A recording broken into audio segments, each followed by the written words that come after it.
Hi dear students, good morning to all of you and welcome again to Franklin Biology classes. मैं हूं उमर हाद।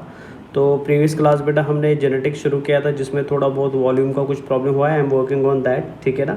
तो मैं एक बार उस लेक्चर को दोबारा से रिवाइज कराने वाला हूँ जस्ट आफ्टर फिनिशिंग दीज 1 और 2 टॉपिक्स, ठीक है ना। तो बिकॉज वो थोड़ा इनसे अलग है। तो आज का जो टॉपिक हमारा होगा वो थोड़ा बहुत प्रीवियस टॉपिक से स्लाइटली डिफरेंट है, बट जो प्रीवियस टॉपिक है उसको मैं एक बार थोड़ा बहुत चेकअप करके बेटा मैं उसको दोबारा से अपलोड करूँगा। मैं अगर वो विथ वॉइस अपलोड हुआ तो वेल एंड गुड, अगर फिर भी प्रॉब्लम आ रहा है तो फिर मैं उसको एक बार दोबारा से रिकॉर्ड करके दोबारा से अपलोड करने वाला हूँ, ठीक है ना। तो आज जो हम पढ़ने वाले हैं ये यहाँ से हमारा मेन जेनेटिक शुरू होता है, जहाँ से आपको मैक्सिमम बार क्वेश्चंस पूछे जाते हैं। तो यहाँ से अगर मैं बोलूँ अलग वर्ड्स में तो यहाँ से एक्चुअल जेनेटिक शुरू होता है। तो आज जो हम टॉपिक पढ़ने वाले हैं ये बड़ा ही इंपॉर्टेंट टॉपिक है, बिकॉज जो हम आज पढ़ने वाले हैं these words will be continuously used through out the genetics बेटा, जब तक हम चैप्टर जेनेटिक्स फिनिश नहीं करने वाले हैं। तो अभी जो हम शुरू करने वाले हैं ये इंपॉर्टेंट बड़ा टॉपिक है और आज हम पढ़ने वाले हैं बेटा जेनेटिक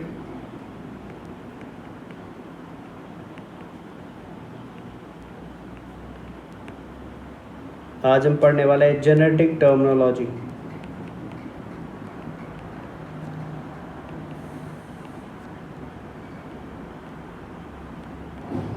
ठीक है, तो मतलब आज हम समझने वाले हैं कि जेनेटिक्स में कौन कौन सी टर्म्स यूज़ की जाती है और उन टर्म्स का मतलब क्या होता है। और प्लस याद रख लीजिएगा कि टर्मिनोलॉजी के ऊपर भी आपको एग्जाम के अंदर बेटा नीट के अंदर क्वेश्चंस पूछे गए हैं या आपके 12th बोर्ड के अंदर क्वेश्चंस पूछे जाते हैं, ठीक है ना।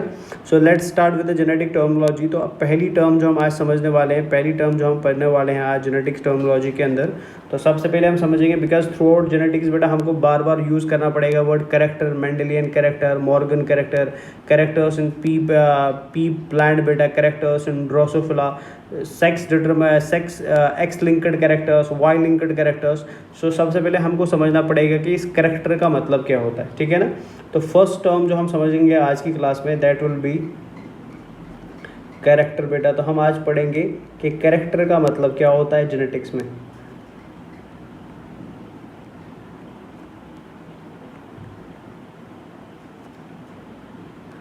ठीक है ना। तो अगर मैं जेनेटिक्स के बेसिस पे आपको कैरेक्टर समझाऊं तो जेनेटिक्स के अंदर बेटा कैरेक्टर वर्ड जो है, ठीक है ना, तो ये एक एडजेक्टिव है बेटा। कैरेक्टर इन जेनेटिक्स एक एडजेक्टिव माना जाता है और इन जेनेटिक्स बेटा ये कैरेक्टर जो है ये किसी भी क्वालिटी को क्या करता है, सिग्निफाई करता है। तो मतलब अगर हम जेनेटिक्स में कैरेक्टर चीज़ की बात कर रहे हैं, कैरेक्टर वर्ड की बात कर रहे हैं, तो इन जेनेटिक्स कैरेक्टर कोई स्पेशल थिंग नहीं है बेटा। कैरेक्टर जस्ट एक एडजेक्टिव है जो किसी भी क्वालिटी को क्या करता है, किसी भी क्वालिटी को सिग्निफाई करता है। तो मतलब एनी क्वालिटी जो एक पर्सन के अंदर होगा, एक पी प्लांट के अंदर होगा, एक ड्रोसोफिला के अंदर होगा, ठीक है ना, तो उस particular quality in that particular P plant, in that particular person और इन दैट पर्टिकुलर ड्रोसोफिला बेटा, उस पर्टिकुलर क्वालिटी को हम क्या करेंगे, उस पर्टिकुलर क्वालिटी को हम कैरेक्टर बोलेंगे। तो कैरेक्टर में हमको ज़्यादा डिटेल में टेंशन लेने की ज़रूरत नहीं है बिकॉज ये कुछ ज़्यादा इंपॉर्टेंट स्पेशल चीज़ नहीं है, बट कॉमनली यूज्ड वर्ड है थ्रू आउट जेनेटिक्स। तो याद रखेंगे बेटा कैरेक्टर क्या होता है, character is adjective. So character है क्या बेटा, तो कैरेक्टर एक एडजेक्टिव है।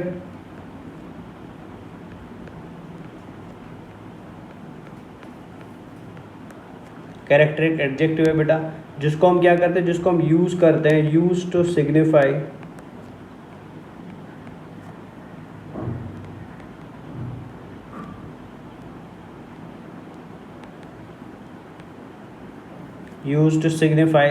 ए क्वालिटी बेटा।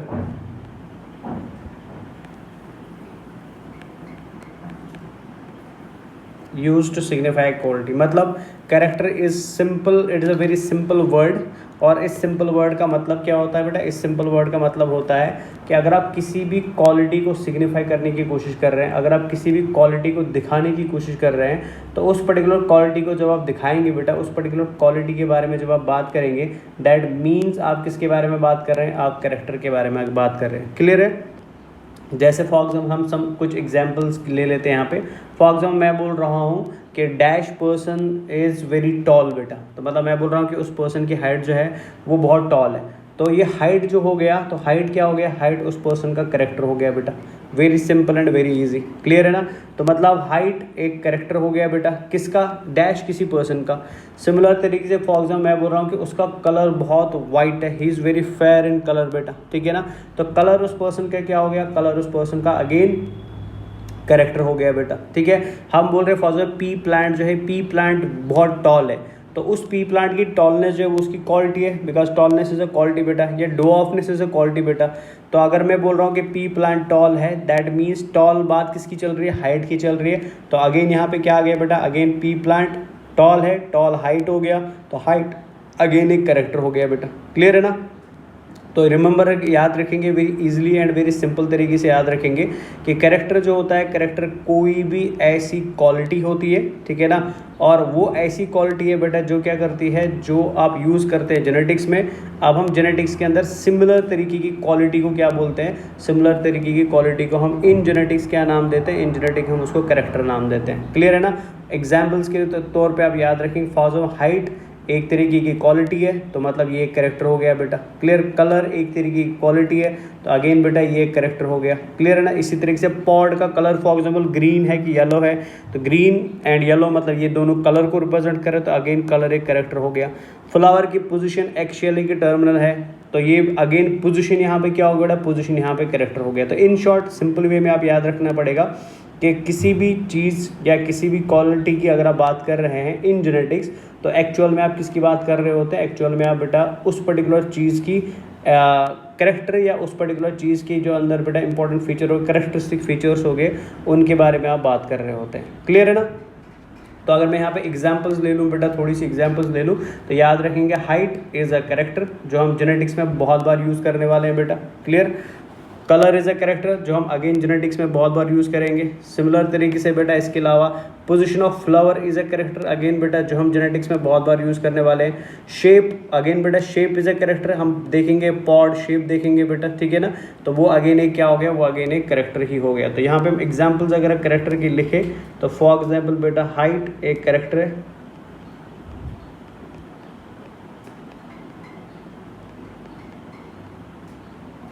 so height is a character,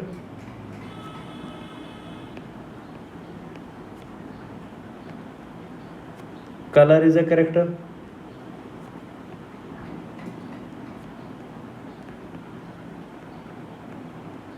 shape is a character, या आप और भी एग्जाम्पल्स में चाहे तो आप और भी एग्जाम्पल्स में ले सकते हैं, क्लियर है ना। चलिए अब आते हैं बेटा सेकेंड टर्मिनोलॉजी की तरफ जो हम यूज़ करते हैं मोस्ट कॉमनली जेनेटिक्स में, ठीक है। और ये भी बड़ी इंपॉर्टेंट टर्मिनोलॉजी है, वो है बेटा ट्रेट, कि ट्रेट किस चीज़ को हम बोलते हैं। जैसे मैंने आपको अभी सिंपल लैंग्वेज में बोला, मैंने आपको बोला कि हाइट जो है, हाइट टॉल हो सकती है या डॉर्फ हो सकती है, जैसे आपने अभी देखा भी, क्लियर है ना। सेम तरीके से मैंने आपको बोला कलर जो है, कलर येलो हो सकता है या वाइट हो सकता है बेटा, तो आपने वो भी देख लिया, क्लियर। अब यहाँ पे अगर आप ध्यान से देखेंगे कि यहाँ पे हम क्या कर रहे हैं, हम हर एक चीज़ का अल्टरनेटिव देख रहे हैं बेटा। फॉर एग्जांपल अगर मैंने बोला हाइट है यहाँ पे, हाइट है यहाँ पे बेटा, ठीक है। तो आपने बोला सर हाइट, मैंने आपको बोला बताओ हाइट के कॉन्ट्रास्टिंग फीचर्स क्या हो सकते हैं, तो आपने बोला सर हाइट या तो टॉल हो सकता है या तो डॉर्फ हो सकता है, ठीक है ना। मैंने यहाँ पे कलर लिखा, तो मैंने बोला बताओ कलर के कॉन्ट्रास्टिंग फीचर्स क्या हो सकते हैं, सर आपने बोला सर फॉर एग्जांपल या तो ब्लैक हो सकता है या तो वाइट हो सकता है, क्लियर है ना। अब ये जो यहाँ पे आप बेटा कॉन्ट्रास्टिंग फीचर्स ऑफ कैरेक्टर देख रहे हो, मतलब height is a character, colour is a character, या अब मैं शेप भी ले लेता हूँ। फॉर एग्जाम्पल हमने शेप की बात करी, तो आपने बोला सर शेप या तो राउंड हो सकता है या तो रिंकल्ड हो सकता है, क्लियर है ना। अब अगर आप ध्यान से यहाँ पे देखेंगे तो आप क्या कर रहे हैं बेटा, आप तीन कैरेक्टर्स ले लें, आपने शेप का कैरेक्टर लिया, कलर का कैरेक्टर लिया और हाइट का कैरेक्टर लिया। अब इन कैरेक्टर के आप क्या देख रहे हैं बेटा, दो अपोजिट फॉर्म्स देख रहे हैं। जैसे इस हाइट का अपोजिट फॉर्म या तो टॉल है या तो डॉर्फ है, इस कलर का अपोजिट फॉर्म या तो ब्लैक है या तो वाइट है, इस शेप का अपोजिट फॉर्म या तो राउंड है या तो रिंकल्ड है, ठीक है ना। अपोजिट फॉर्म मतलब कॉन्ट्रास्टिंग फॉर्म बेटा। तो ये जो कॉन्ट्रास्टिंग फॉर्म्स होते हैं बेटा एक कैरेक्टर के, या जो वेरिएंट्स होते हैं बेटा एक कैरेक्टर के, दीज वेरिएंट्स और these contrasting forms of a character जो होते हैं बेटा, इनको हम क्या बोलते हैं, इनको हम ट्रेट्स बोलते हैं। यानी अगर आपको जेनेटिक्स में कभी भी ट्रेट वर्ड देखने को मिले तो ट्रेट क्या होता है बेटा, ट्रेट एक अपोजिट और कॉन्ट्रास्टिंग फॉर्म होता है किसका, एक कैरेक्टर का। क्लियर है ना। तो कैरेक्टर तो आप समझ ही गए थे। तो कैरेक्टर क्या था, कैरेक्टर एक एडजेक्टिव था जिसको हमने यूज़ किया था बेटा टू सिग्निफाई क्वालिटी, जहाँ पे हाइट कलर एंड शेप की हमने एग्जाम्पल ली थी। हालांकि इससे ज़्यादा भी एग्जाम्पल्स है लेकिन हमने 3 एग्जाम्पल्स दी थी, ठीक है ना। अब सेकंड हमने इसी चीज़ में बेटा हमने सेकंड वर्ड भी यूज़ किया, तो दैट इज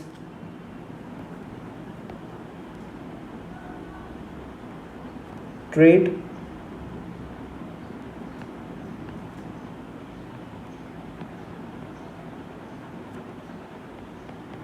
अब ये ट्रेट क्या चीज़ है बेटा, तो मैंने आपको बोला ट्रेट इज नथिंग स्पेशल, ये वेरिएंट ऑफ कैरेक्टर है और contrasting form of a character है बेटा। क्लियर है ना। सो व्हाट इज ट्रेट बेटा, they are variants of a character.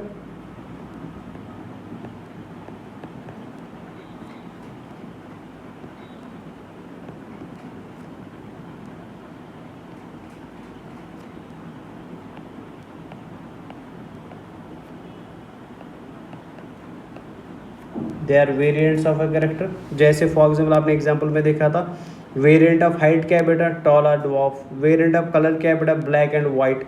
Variant of shape क्या है बेटा, राउंड एंड येलो। क्लियर है ना। या आप बोल सकते हैं they are contrasting forms of a character.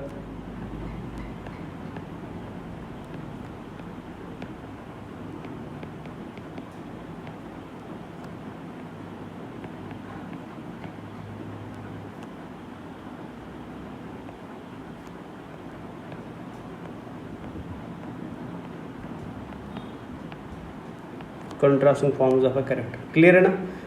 Now अगर आपको याद हो प्रीवियस क्लास में आपने बेटा मैंने आपको पढ़ाया था qualitative and quantitative inheritance.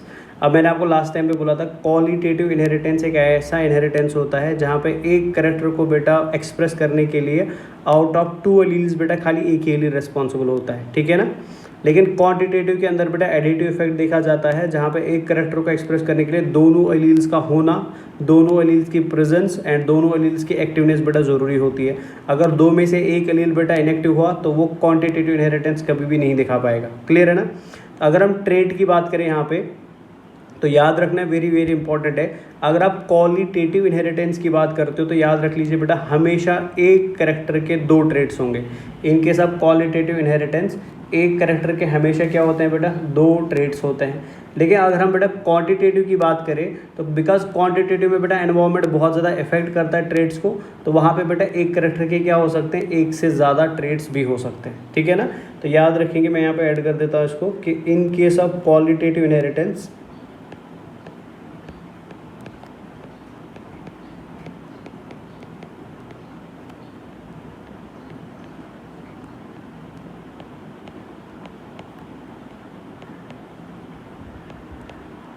in case of qualitative inheritance beta one character has 2 traits।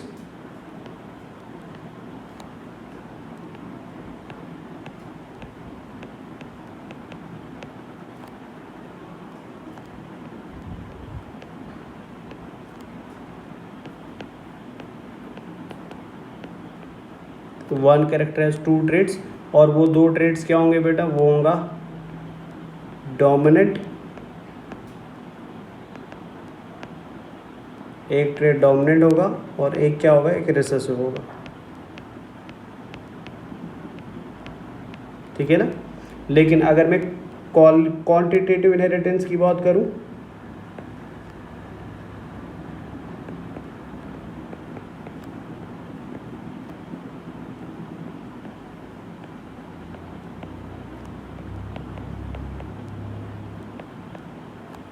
तो वहाँ पे बेटा एक कैरेक्टर के मेनी ट्रेट्स हो सकते हैं।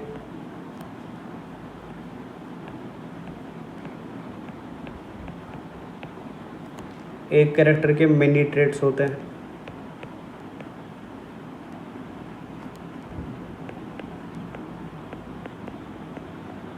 ओके। वहाँ पे खाली डोमिनेंट रिसेसिव नहीं होता है, वहाँ पे एक्सेप्ट डोमिनेंट रिसेसिव बेटा और एक ट्रेड भी या मीडियन ट्रेड या मिडल वाला ट्रेड भी देखने को मिलेगा, बिकॉज वहाँ पे एनवायरनमेंट का ज़्यादा इफेक्ट देखा जाता है। क्लियर है ना। सो हमने 2 टर्मिनोलॉजीज़ को आई होप समझ लिया। तो पहला टर्मिनोलॉजी हमने कैरेक्टर समझ लिया, और दूसरा टर्मिनोलॉजी बेटा हमने ट्रेट समझ लिया। कैरेक्टर क्वालिटी होता है। अब उस क्वालिटी के दो कंट्रास्टिंग फॉर्म्स क्या होंगे, those are known as traits बेटा। फॉर एग्जाम्पल अगर हम यहाँ पे कुछ एग्जाम्पल्स ले लें, ट्रेट की एग्जाम्पल अगर ले लें, फॉर एग्जाम्पल अगर यहाँ पे मैं हाइट लिख रहा हूँ, अब आपको पता है बेटा हाइट एक कैरेक्टर है, क्लियर है ना। या अगर मैं यहाँ पे फॉर एग्जाम्पल कलर लिख रहा हूँ, तो ये भी आपको पता है बेटा कलर अगेन एक कैरेक्टर ही है। लेकिन अगर हम इस हाइट का देखें तो इस हाइट के दो कॉन्ट्रास्टिंग फॉर्म्स हो सकते हैं या दो वेरिएंट्स हो सकते हैं बेटा। या तो टॉल होगा या तो ड्वार्फ होगा। Okay, so tall and dwarf क्या है बेटा, ये ट्रेट्स है। सेम तरीके से अगर हम कलर की बात करें, सो कलर बेटा या तो ब्लैक हो सकता है या तो वाइट हो सकता है। तो ये ब्लैक एंड वाइट क्या है, the black and white are traits. तो ब्लैक एंड वाइट को हम कैरेक्टर नहीं लेंगे, ब्लैक एंड वाइट को हम क्या ले लेंगे बेटा, एज ट्रेट्स ले लेंगे। क्लियर है ना। सो ये हमारे दो पहली टर्मिनोलॉजीज है, आई होप जो आप अच्छे से समझ गए होंगे। Now coming to the third terminology जो बड़ी इंपॉर्टेंट है, जो आपको समझना बहुत ज़्यादा ज़रूरी है, दैट इज़ थर्ड टर्मिनोलॉजी हमारा है, ये इंपॉर्टेंट है समझना, दैट इज़ जीन बेटा।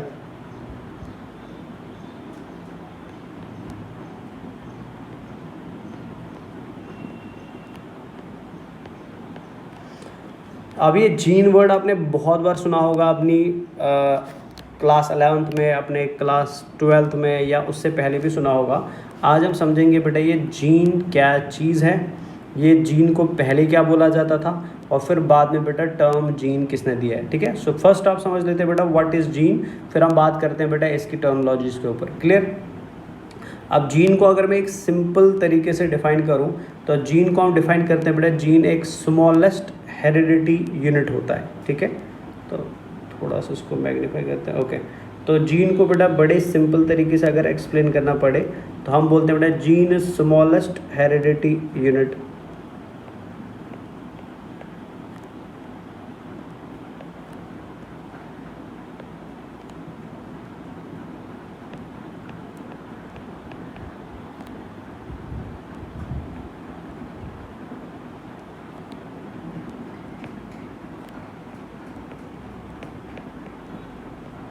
जीन एक स्मॉलेस्ट हेरिडिटरी यूनिट होता है, मतलब वो पर्टिकुलर चीज़ बेटा जो एक्चुअल में from our parents to us transmission करता है कैरेक्टर्स का, या from one generation to another generation characters का ट्रांसमिशन करता है, जो हमने ऑलरेडी देखा है, जिसको हमने इनहेरिटेंस या हेरिडिटी बोला था। वो हेरिडिटी का ट्रांसफ़र, वो इनहेरिटेंस का ट्रांसफ़र एक्चुअल में कहाँ से होता है बेटा, एक छोटे से यूनिट से होता है, एक छोटी सी चीज़ से होता है, जिसको हम क्या बोलते हैं बेटा, जिसको हम जीन बोलते हैं। क्लियर है ना। अब ये जीन जो है ये एक पार्ट ऑफ डीएनए है बेटा, जो एक्चुअल में क्या करता है, जिसके अंदर पर्टिकुलर इन्फॉर्मेशन पाई जाती है। ठीक है ना। तो मतलब अगर आप बोलेंगे सर ये स्मॉलेस्ट हेरिडिटी यूनिट कहाँ पे होता है, तो मैं बोलूँगा बेटा स्मॉलेस्ट हेरिडिटी यूनिट जिसको हम जीन बोलते हैं, ये पार्ट ऑफ डीएनए है, और इस पार्ट ऑफ डीएनए के अंदर क्या मिलेगा आपको, एक स्पेशल पर्टिकुलर इन्फॉर्मेशन मिलेगा। ठीक है ना, जो दूसरी जगह पे, ये दूसरे जीन के ऊपर नहीं मिलेगा। क्लियर। सो ये पार्ट ऑफ डीएनए है बेटा having a particular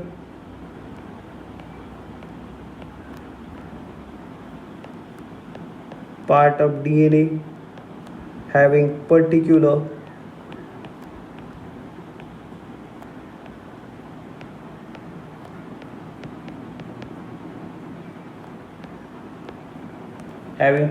inform, that means हमारे जीन्स कहाँ पे होते हैं, ऑटोमेटिकली आपको ये पता चल गया, दैट मीन्स हमारे जीन्स हमारे डीएनए के ऊपर होते हैं बेटा। ठीक है ना, part of DNA having particular information.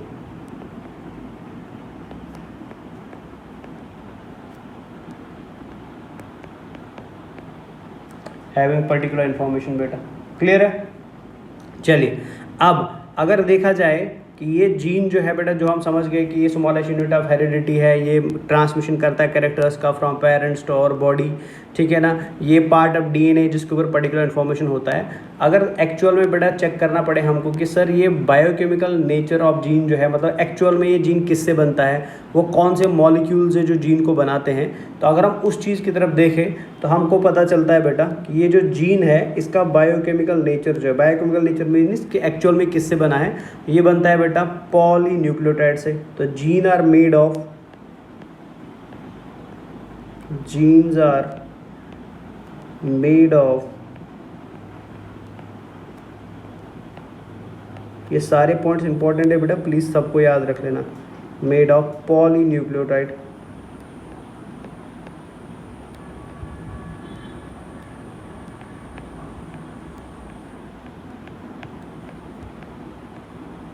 Okay अब मेरे को पॉलीन्यूक्लियोटाइड समझाने की जरूरत नहीं है, बिकॉज हमने ऑलरेडी 11th में पढ़ा है। पॉलीन्यूक्लियोटाइड मतलब बेटा ग्रुप ऑफ न्यूक्लियोटाइड्स जो आपस में जुड़े हुए बेटा बाय फॉस्फोडाइस्टर बॉन्ड और फॉस्फोडाइस्टर लिंकेज, जहाँ पे एक न्यूक्लियोटाइड को बनाने के लिए हमने क्या यूज़ किया था, एक शुगर यूज़ किया था, नाइट्रोजनस बेस यूज़ किया था और फॉस्फोरिक एसिड यूज़ किया था। तो combination of sugar, nitrogenous base and phosphoric acid उन्होंने न्यूक्लियोटाइड बनाया था। अब बाद में बहुत सारे न्यूक्लियोटाइड आपस में जुड़ गए बेटा, और उनके जुड़ने की वजह से क्या बना, एक पॉलीन्यूक्लियोटाइड बना। क्लियर है ना। और यही पॉलीन्यूक्लियोटाइड क्या होता है, this polynucleotide is the gene. इसी को हम क्या बोलते हैं बेटा, इसी को हम जीन बोलते हैं। क्लियर है ना। अब इंपॉर्टेंट पॉइंट आपको यहाँ पे याद रखना है, जो एग्जाम के लिए वेरी वेरी इंपॉर्टेंट है, जो एग्जाम में पूछा भी गया है, वो आपको याद रखना है। ये बायोकेमिकल नेचर ऑफ जीन जो है, मतलब सबसे पहले किसने बोला कि जीन पॉलीन्यूक्लियोटाइड का बनता है, या बायोकेमिकल नेचर ऑफ जीन सबसे पहले एस्टेब्लिश किसने किया, तो ये आपको याद रखना पड़ेगा। तो याद रख लीजिएगा बेटा कि biochemical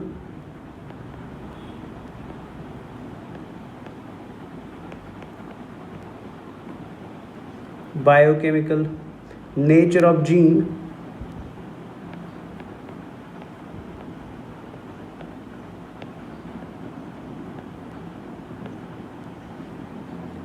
was established by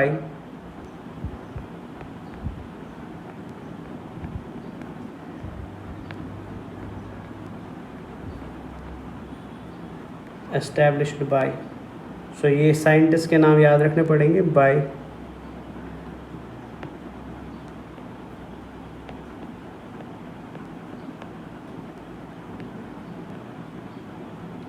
every MacLeod and मैकार्थे।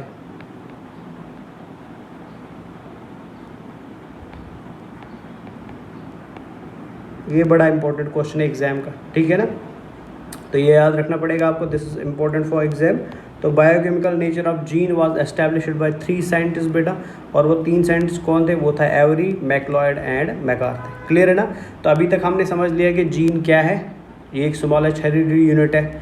कहाँ पे पाया जाता है, ये डीएनए के ऊपर पाया जाता है। क्या नेचर है इसका, ये पॉलीन्यूक्लियोटाइड नेचर का होता है। और किसने बोला ये पॉलीन्यूक्लियोटाइड नेचर का होता है, एवरी, मैक्लोइड एंड मैकार्थे ने। क्लियर है ना गाइस यहाँ पे। चलिए तो आगे बढ़ते हैं थोड़ा सा। नाउ अब ये जीन इतना इंपॉर्टेंट क्यों है, क्लियर है ना। सो ये हमको समझना पड़ेगा। अब जीन जो होता है बेटा, this is a very important unit of और डीएनए, बिकॉज इस जीन के ऊपर क्या पाया जाता है, इसके ऊपर इंफॉर्मेशन फॉर ट्रांसलेशन पाया जाता है। जीन्स के ऊपर इंफॉर्मेशन होता है, जीन्स हैव इंफॉर्मेशन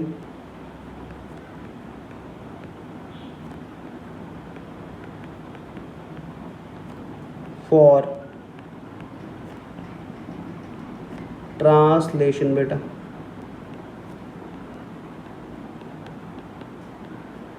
और ट्रांसलेशन क्या है मेरे को बताने की जरूरत नहीं, यू ऑलरेडी नो दैट बेटा। ट्रांसलेशन का मतलब क्या होता है, ट्रांसलेशन एक ऐसा फिनोमेना है जहाँ पे हम क्या करते हैं बेटा, जहाँ पे हम डीएनए से क्या बनाते हैं बेटा, डीएनए से आरएनए बनाते हैं, फिर आरएनए से क्या करते हैं, प्रोटीन बनाते हैं। ठीक है ना।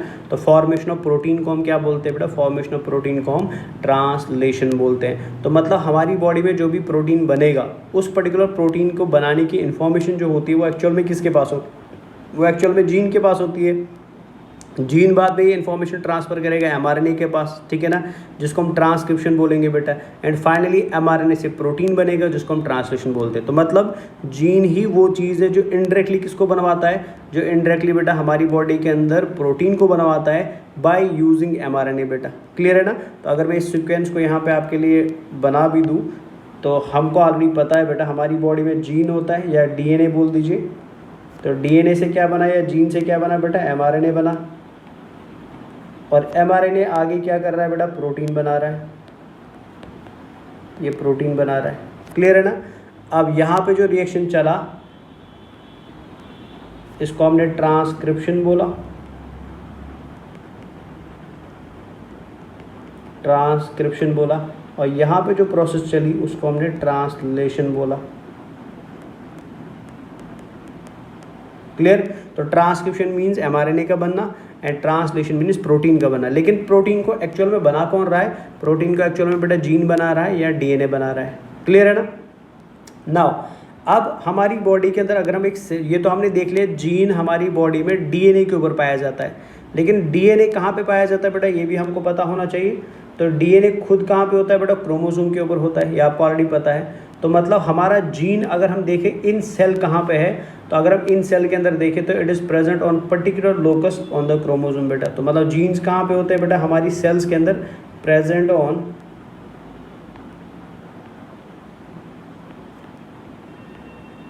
On particular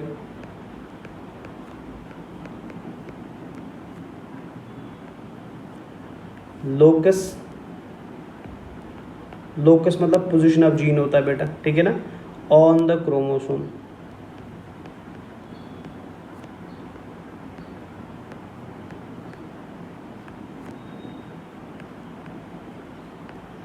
on the chromosome बेटा।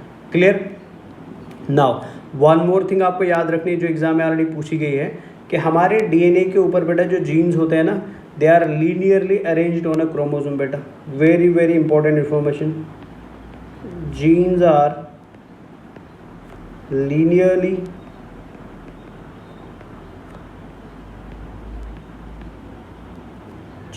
linearly arranged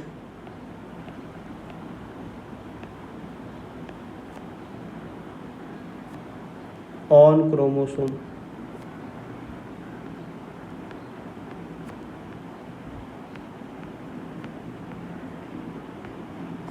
ऑन क्रोमोसोम बेटा। क्लियर है। वन लास्ट थिंग बेटा, कुछ बुक्स के अंदर जीन का डेफिनेशन अलग तरीके से भी लिखा जाता है। तो फंक्शनल यूनिट ऑफ डीएनए को भी हम क्या बोलते हैं? Functional unit of DNA is also known as gene. Functional unit of DNA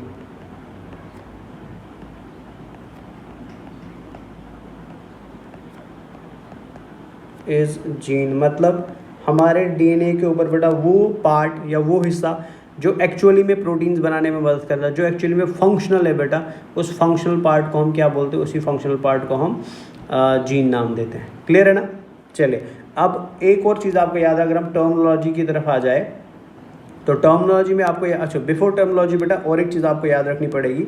अगर आपसे कभी क्वेश्चन पूछा जाए नीट के अंदर कि जीन खुद को एक्सप्रेस कैसे करता है, ठीक है ना, तो याद रख लीजिए बेटा जीन खुद को एक्सप्रेस करेगा दो रिएक्शन से, जो मैंने ऑलरेडी मेंशन किए, लेकिन यहाँ पे फिर से मैं लिख देता हूँ। Gene expresses itself through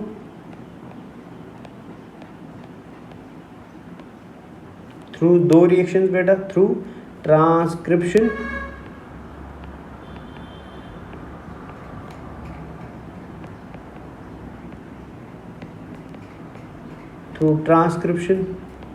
and translation बेटा।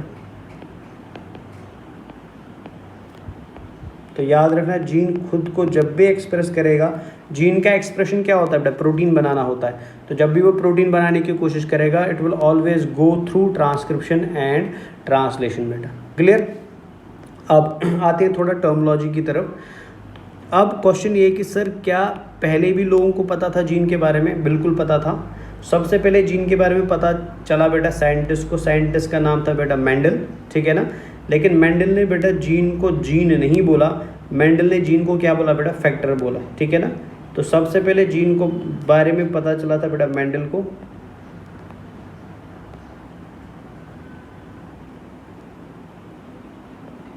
और मेंडल ने जीन को क्या बोला बेटा? फैक्टर बोला। सो मेंडल ने बोला बेटा कि एक पी प्लांट जनरेशन से दूसरी पी प्लांट जनरेशन बेटा कुछ फैक्टर्स ट्रांसफ़र होते हैं जिनकी वजह से क्या आता है बेटा, जिनकी वजह से कैरेक्टर्स ट्रांसमिट किए जाते हैं from one generation to another generation. वो जीन नहीं बता पाए कि जीन क्या है, जीन कैसा है। ही ओनली सेड बेटा फैक्टर्स ट्रांसफर होते हैं from one generation another generation. बाद में हमको पता चला कि वो फैक्टर रियलिटी में क्या था, वो फैक्टर रियलिटी में जीन था। क्लियर है ना। अब एग्जाम का मोस्ट कॉमन क्वेश्चन जो आपको याद रखना है, अब इस फैक्टर को बेटा या मेंडल के फैक्टर को जीन नाम किसने दिया, तो याद रखना है जीन टर्म जो है ये दिया है एक साइंटिस्ट ने। साइंटिस्ट का नाम था बेटा विलहेल्म जोहानसन। Wilhelm Johansson.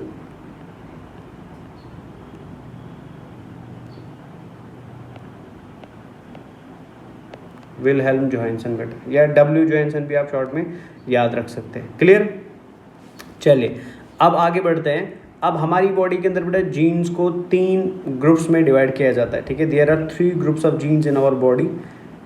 तो अगर हम यहाँ पे पहले इसको क्लासीफाई कर दें तो जीन्स को बेटा हमारी बॉडी में on base of their function 3 groups में क्लासीफाई किया गया है।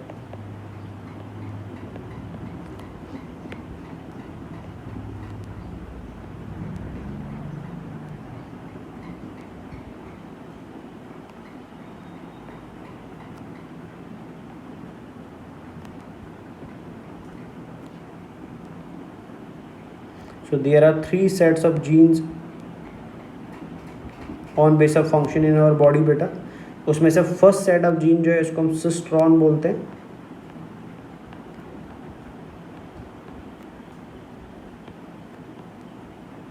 Cistron. Second set of gene जो है इसको म्यूटॉन बोलते हैं। And third set of gene जो है इसको हम रैकॉन बोलते हैं। ओके तो 3 सेट ऑफ जीन्स हमारी बॉडी के अंदर पाए जाते हैं। The first set of gene is known as cistron, the second set of gene is known as muton and the third set of gene is known as recon. सबसे पहले बात हम करते हैं बेटा फर्स्ट सेट ऑफ जीन की, जिसको हम क्या बोलते हैं बेटा, जिसको हम सिस्ट्रॉन बोलते हैं। अब सिस्ट्रॉन जो होता है बेटा, सिस्ट्रॉन ऐसे जीन्स होते हैं हमारी बॉडी के अंदर जिनका काम बेटा खाली एक होता है, वो होता है कि ये प्रोटीन फॉर्मिंग जीन्स होते हैं। तो सारे वो जीन्स बेटा जो हमारी बॉडी के अंदर प्रोटीन को बनाते हैं, प्रोटीन फॉर्मेशन का काम करते हैं, all those genes which are protein forming in our body, these genes are known as cistrons बेटा। ठीक है ना, तो याद रख लेना, एग्जाम के अंदर पूछा गया है। तो सबसे पहले याद रखना कि टर्म सिस्ट्रॉन दिया एक साइंटिस्ट है जिसका नाम था बेंजर।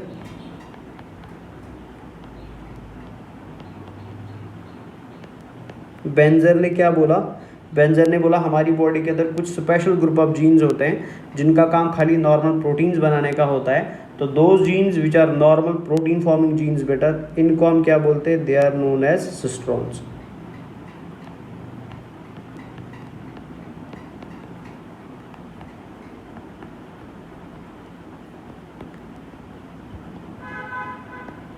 क्लियर है। नाउ म्यूटॉन्स जो होते हैं बेटा, ये ऐसा सेट ऑफ जीन्स होता है जिनकी वजह से क्या होती है, जिनकी वजह से म्यूटेशंस होती है, जिनका रेट ऑफ म्यूटेशन क्या होता है बेटा, बहुत ज़्यादा होता है। ये म्यूटेशन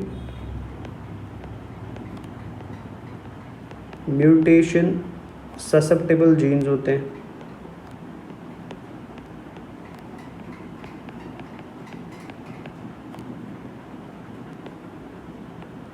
म्यूटेशन ससेप्टेबल जीन्स होते हैं, ठीक है ना। और रैकॉन्स जो होते हैं दे आर रिकॉम्बिनेशन जीन्स बेटा, जिनकी वजह से क्या बनती है, नई नई कॉम्बिनेशन, नए नए फीचर्स बनते हैं। तो they are recombination genes, they are recombination genes. ठीक है ना, मतलब तीनों जीनों का बेटा बेसिक फीचर तो सेम ही है।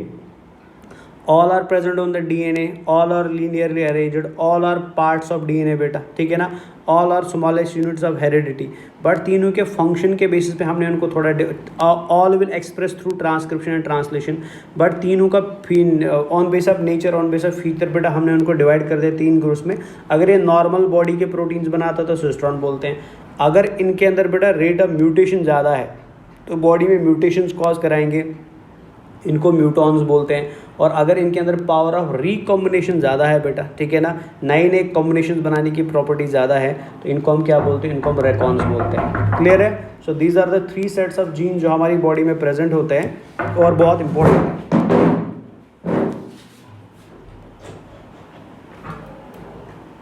है।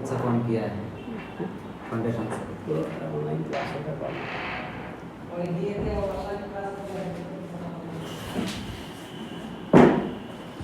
ओके, तो these are 3 set of genes बेटा जो हमने देखा। First is cistron, second is muton and third is recon बेटा। क्लियर है? तो हमने पूरा जो भी नॉलेज है जीन के बारे में जो एग्जाम में पूछा जाता है तो हमने सब कुछ कवर अप कर लिया। तो हमने देखा कि जीन क्या है, कैसे है, कहाँ पे है। तो हम एक डायग्राम भी ड्रॉ कर लेते हैं बेटा इस चीज़ को समझने के लिए। सारे पॉइंट्स को एक बार दोबारा से कंसिडर करने के लिए बेटा हम एक सिंपल सा डायग्राम ड्रॉ कर लेते हैं। तो फॉर एग्जांपल बेटा मैं यहाँ पे क्रोमोसोम का डायग्राम ड्रॉ कर लेता हूँ समवेयर। चलो इधर कर देते हैं। ओके, सो फॉर एग्जांपल ये हमारा क्रोमोसोम है इधर।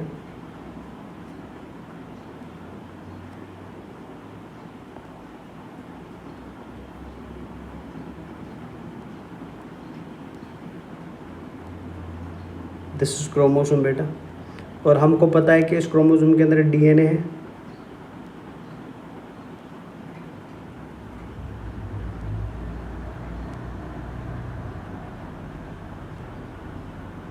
तो ये डीएनए इसके अंदर। अब अगर फॉर एग्जांपल हम डीएनए को एक्सट्रैक्ट कर ले तो हमने डीएनए को यहाँ पे एक्सट्रैक्ट किया बाहर। सो दिस इज एक्सट्रैक्टेड डीएनए बेटा।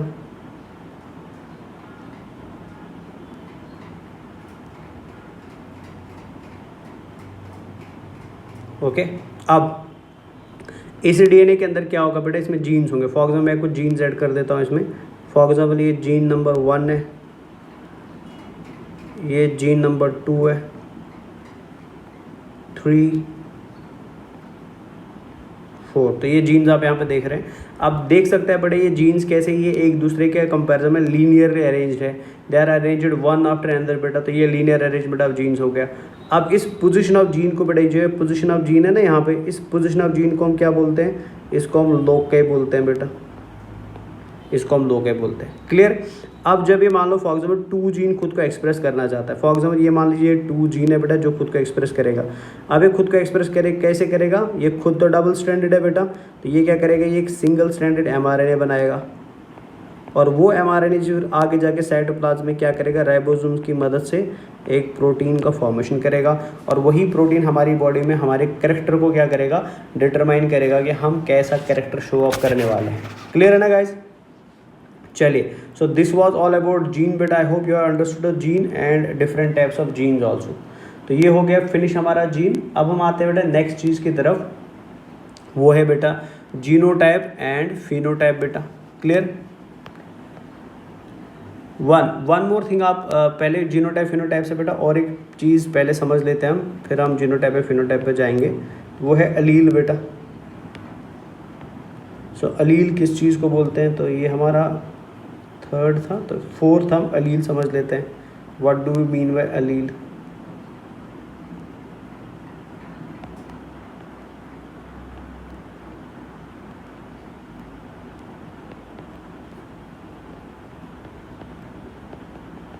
अलील, देखो मैंने अब अभी थोड़ी देर पहले बोला कि हमारी बॉडी के अंदर एक कैरेक्टर होता है, और उस एक कैरेक्टर क्या होते हैं बेटा? 2 ट्रेड्स होते हैं। क्लियर है ना?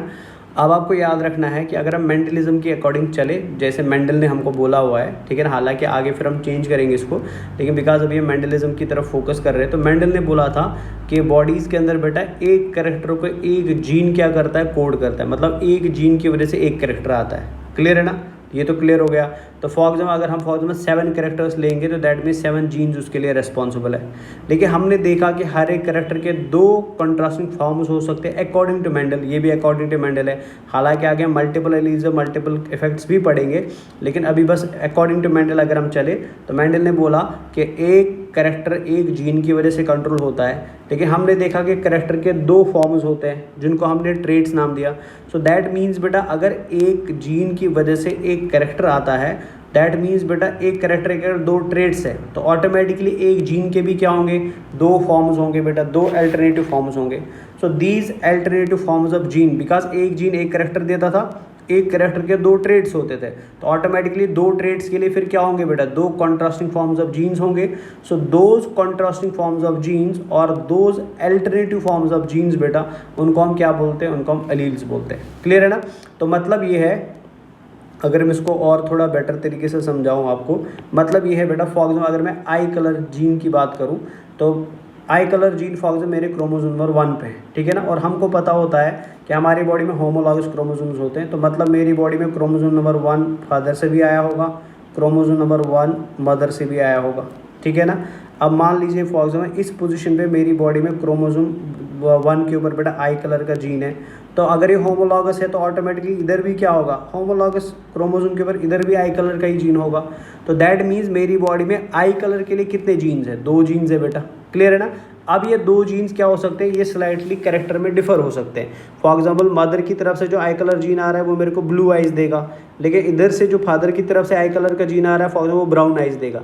है तो जीन दोनों सेम कैरेक्टर के, दोनों कलर ही को रिप्रेजेंट कर रहे हैं, लेकिन कौन सा कलर रिप्रेजेंट कर रहे हैं वो डिपेंड करता है ट्रेट के ऊपर बेटा। समझ आया ना। तो ऐसे 2 पर्टिकुलर जीन्स को जो 2 होमोलॉगस क्रोमोसोम्स के ऊपर पाए जाते हैं, जो एक फादर से आया होगा और एक मदर से आया होगा बेटा, ऐसे 2 कंट्रास्टिंग फॉर्म ऑफ जीन्स को हम क्या बोलते हैं, they are known as alleles बेटा। समझ आया ना। तो अलील को रटने की जरूरत नहीं है सर, अलील क्या है, कहाँ से आया, इट इज़ सिंपल बेटा, ये सिंपल सेल बायोलॉजी का कॉन्सेप्ट है। हमको पता है कि हमारी बॉडी में 46 क्रोमोसोम्स होते हैं, 23 पेयर्स होते हैं, और 23 पेयर्स में 22 पेयर्स होमोलॉगस होते हैं। और उन होमोलॉगस क्रोमोसोम्स के ऊपर बेटा जितने भी जीन्स होंगे ना वो हमेशा पेयर में पाए जाएंगे। So that pair of gene बेटा, that alternative form of gene, उसको हम क्या बोलते हैं, that is known as allele बेटा। समझ गए ना। अगर आप उसको एक सिंगल ले रहे हो तो अलील बोलोगे, लेकिन अगर आप दोनों को एक साथ एज पेयर ले रहे हो तो that pair of allele will be known as allelomorph. Clear है। तो उसको भी हम अभी देखेंगे, तो मैं यहाँ पे हेडिंग दोनों का डाल देता हूँ, तो अलील और अलीलोमॉर्फ बेटा, अलील और अलीलोमॉर्फ।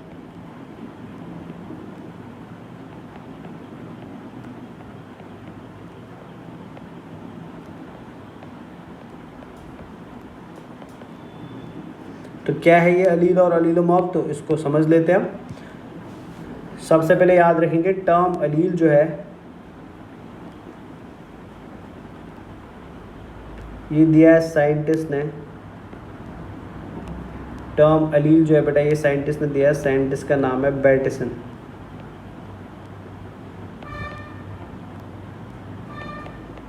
ये कभी कभी पूछा जाता है term Aleel is given by, तो याद रखें बैटिसन ने दिया है क्या ये चीज़।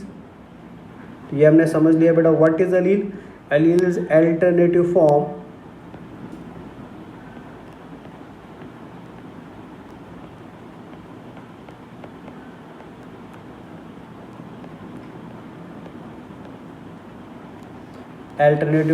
of a gene।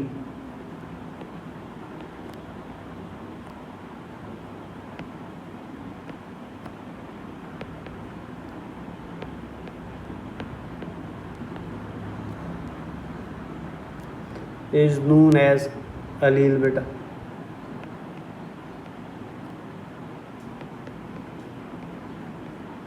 ओके, समझ आया बेटा। ठीक है, तो याद रखना बेटा अलील जो होता है, अलील एक अल्टरनेटिव फॉर्म या कॉन्ट्रास्टिंग फॉर्म होता है बेटा किसका, एक जीन का। अब कैसे कॉन्ट्रास्टिंग हो गया, कैसे अल्टरनेटिव हो गया, बिकॉज सिंपल सी बात है, हमारी बॉडी में होमोलॉगस क्रोमोसोम्स होते हैं। होमोलॉगस क्रोमोसोम एक मदर से आता है, एक फादर से आता है। होमोलॉगस क्रोमोसोम्स ऐसे क्रोमोसोम्स होते हैं जिनके जीन का पोजीशन, जिनका साइज शेप एक जैसा होता है, तो ऑटोमेटिकली बेटा जीन्स भी सेम हो गए। तो दिस पेयर ऑफ जीन बेटा, दीज 2 टाइप्स ऑफ जीन जो सेम कैरेक्टर को रिप्रेजेंट कर रहे हैं, उस पर्टिकुलर पेयर ऑफ जीन्स को हम क्या बोलते हैं, उन्हें हम अलील्स नाम देते हैं। समझ आया ना। अब ये कहाँ पे पाए जाते हैं, तो ये भी आप समझ ही गए अभी। So alleles are present on the same लोकई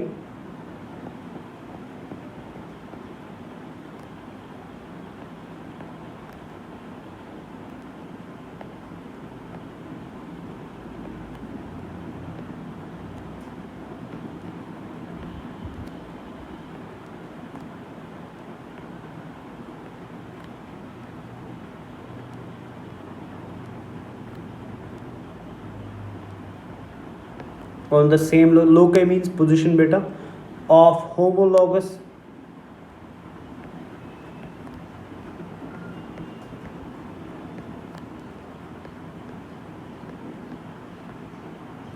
of homologous chromosomes,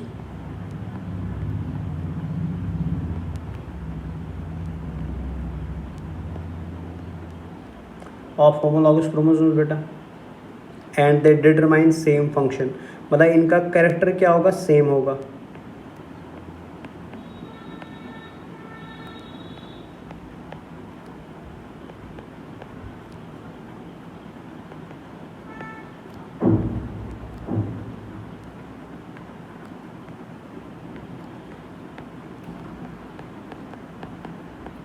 clear है, फंक्शन मीन्स बेटा कैरेक्टर, इनका कैरेक्टर सेम होगा, हालांकि ट्रेड इनका डिफरेंट भी हो सकता है, कभी कभी ट्रेड सेम भी होगा लेकिन कभी कभी डिफरेंट भी हो सकता है।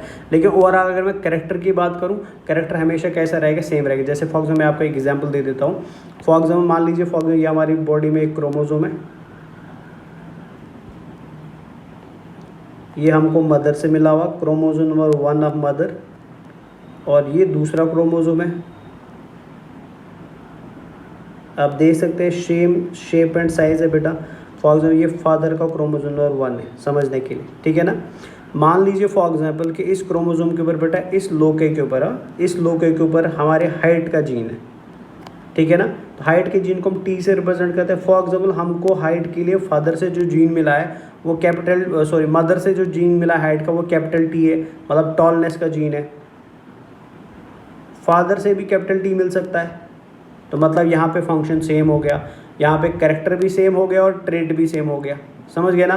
फॉर एग्जाम्पल अगर मैं यहाँ पे सेम सेट या अलग सेट बना देता हूँ मैं यहाँ पे आप लोगों के लिए, मान लीजिए फॉर एग्जाम्पल अभी सेकेंड सेट ऑफ क्रोमोसोम है इधर हमारे पास,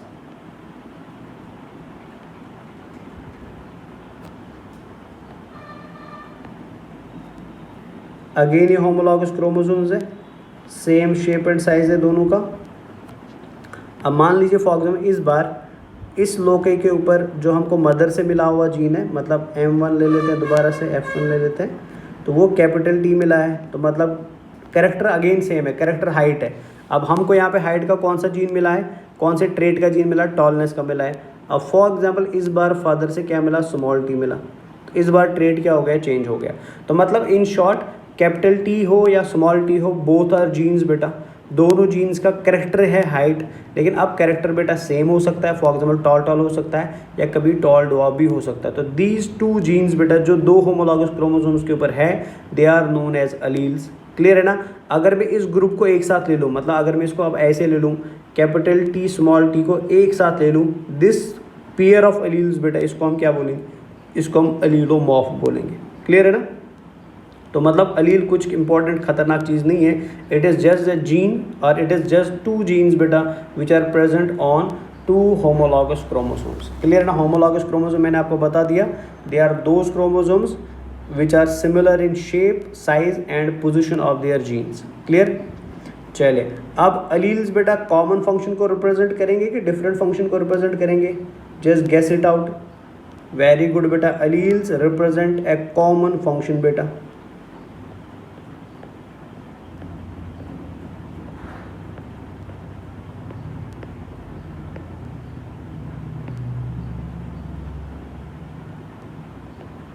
यहाँ पे कॉमन फंक्शन का मतलब है बेटा common character. Alleles represent a common function, represents common function, represents, याद रखना बेटा फंक्शन का यहाँ पे रिप्रेजेंटेशन क्या है, कैरेक्टर का रिप्रेजेंटेशन है। समझ गए ना। चले अब और एक चीज़ आप समझ लीजिए कि मान लीजिए फॉर एग्जांपल अगर मैं यहाँ पे एक इंडिविजुअल की बात करूँ, तो हम पेज टर्न करते पहले। मान लीजिए फॉर एग्जांपल मैं यहाँ पे एक इंडिविजुअल की बात करूँ जो डिप्लॉयड है, ठीक है ना। तो डिप्लॉयड इंडिविजुअल्स के अंदर कितने क्रोमोसोम्स होंगे बेटा, 2 क्रोमोसोम्स होंगे, बिकॉज एक फादर से आया होगा, एक मदर से आया होगा, ठीक है ना। तो अगर डिप्लॉयड इंडिविजुअल है तो बताइए बेटा डिप्लॉयड इंडिविजुअल के अंदर कितने अलील्स होंगे, एक जीन के 2 अलील्स होंगे। बिकॉज सिंपल सी बात है, अगर कोई पर्सन डिप्लॉयड है दैट मीन्स उसके पास 2 सेट ऑफ क्रोमोसोम्स है। अगर 2 सेट ऑफ क्रोमोसोम्स है, ऑटोमेटिकली एक मिला है फादर से, एक मिला है मदर से, तो ऑटोमेटिकली एक जीन होगा बेटा फादर का, एक जीन होगा मदर का, तो ऑटोमेटिक कितने अलील्स हो गए, 2 अलील्स हो गए। अगर कोई ट्रिप्लॉयड है तो उसमें कितने एलील्स होंगे, उसमें एक जीन के 3 एलील्स होंगे। ऐसे अगर कोई टेट्राप्लॉइड है उसमें कितने जीन अलील्स होंगे, एक जीन के 4 होंगे। मतलब नंबर ऑफ अलील्स जो होता है बेटा वो किसके ऊपर डिपेंडेंट होता है, वो होता है बेटा नेचर ऑफ पोलैरिटी के ऊपर। जैसे आपकी पोलैरिटी इंक्रीज होगी वैसे आपके नंबर ऑफ अलील्स भी एक जीन के क्या होते जाएंगे, इंक्रीज होते जाएंगे। क्लियर है ना। सबका मैं नहीं लिखूंगा तो मैं बस एक का लिख देता हूँ, बाकियों को आप बेटा याद रखना पड़ेगा। तो याद रखना वेरी इंपॉर्टेंट है ये भी। Diploid individuals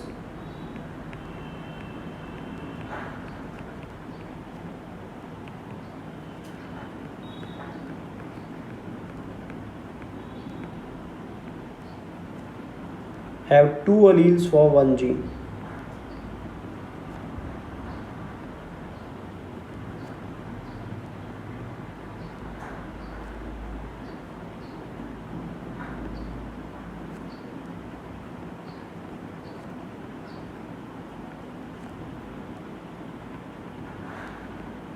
so that means आप खाली अलील्स को देख के बता सकते हैं कि एक पर्सन डिप्लॉयड है कि हैप्लॉयड है। फॉर एग्जाम्पल अगर मैं ऐसे लिख दूँ कैपिटल टी तो 2 अलील्स हो गए, तो ऑटोमेटिकली आप गेस करेंगे कि पर्सन डिप्लॉयड है। कैपिटल टी स्मॉल टी, तो आप 3 अलील्स देख लिए तो ऑटोमेटिकली आप गेस करेंगे ट्रिप्लॉयड है। So on and so fourth बेटा। क्लियर है ना। चलिए अब अगर मैं 2 अलील्स का एक पेयर ले लूँ तो पेयर सेट ऑफ अलील्स, हाँ अगर मैं दोनों को एक साथ अब ले लूँ बेटा तो paired set of allele is known as allelomorph. Paired set of alleles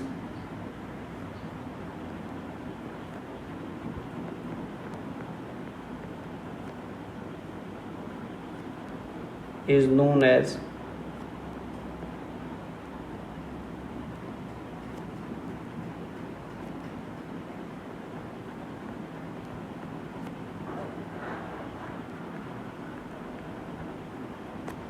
as allelomorph. Okay, for example ये एक पेयर हो गया, so now this will be called as allelomorph. ये एक पेयर हो गया, now this will be called as allelomorph.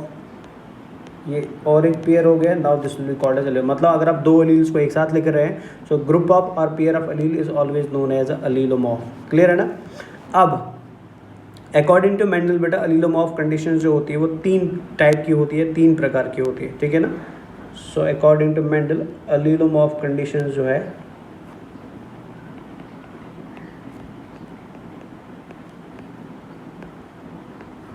ये 3 types की होती है।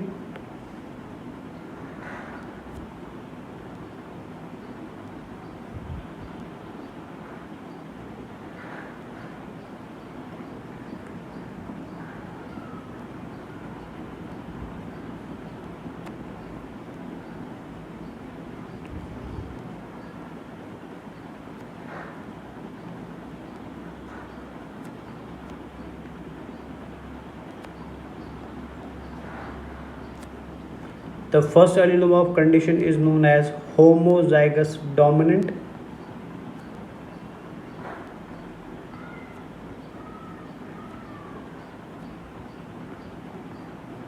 Homozygous dominant.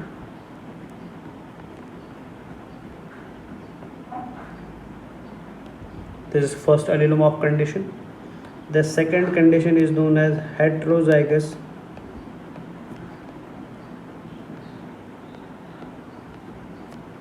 dominant.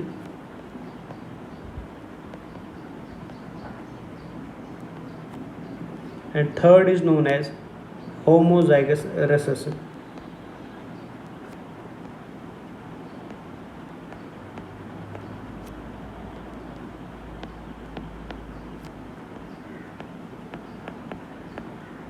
Homozygous recessive. सबसे पहले समझ लेते हैं कि होमोजाइगस का मतलब क्या होता है, ठीक है ना।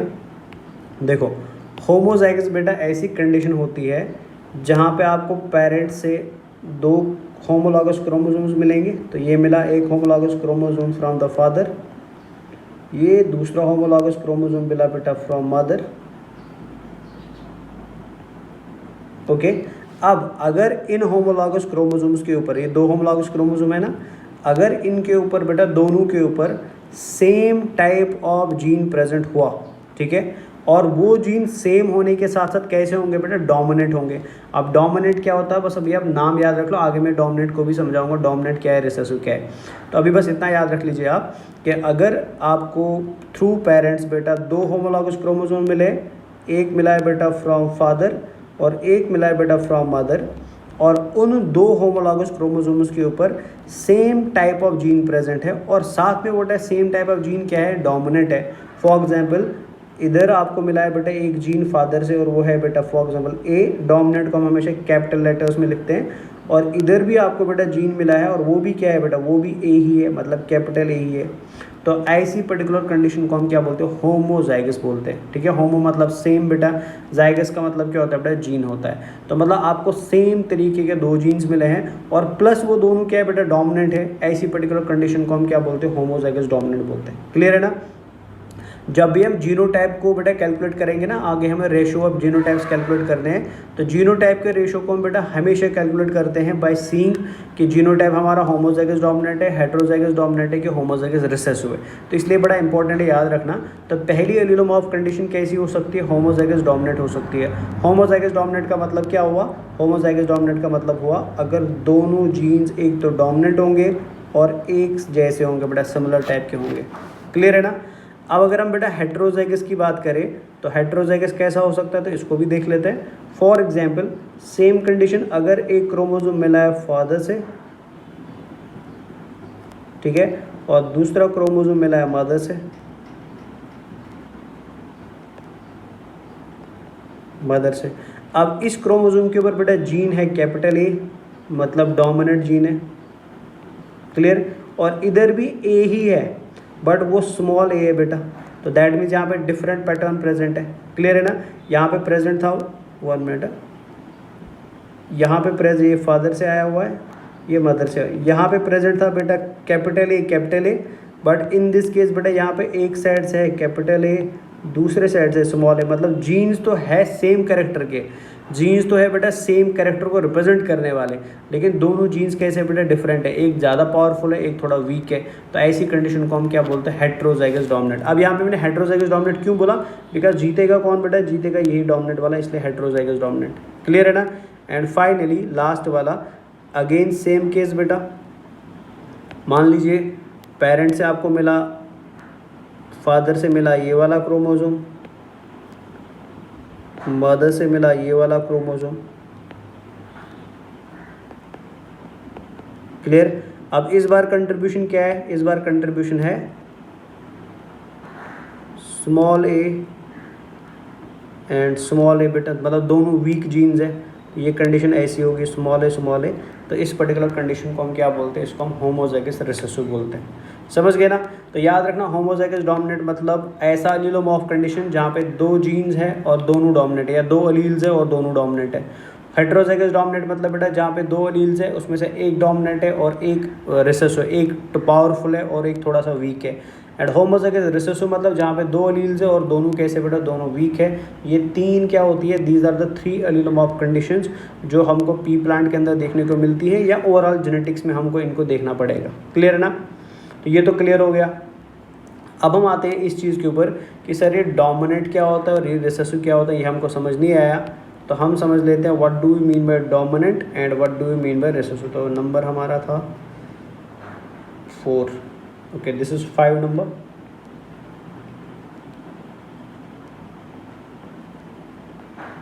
So let us understand what do we mean by dominant and what do we mean by recessive.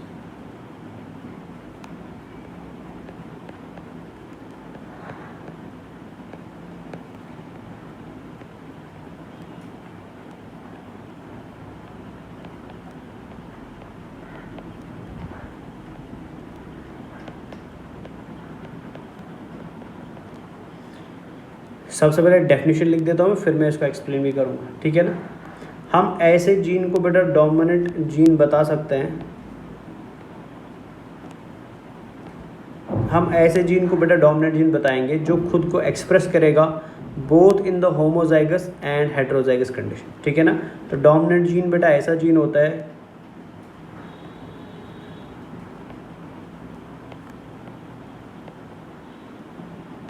Dominant gene is a gene which expresses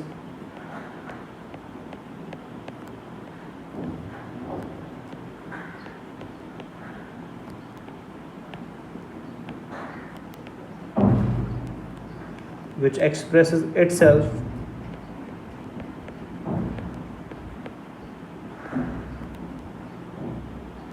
in both homozygous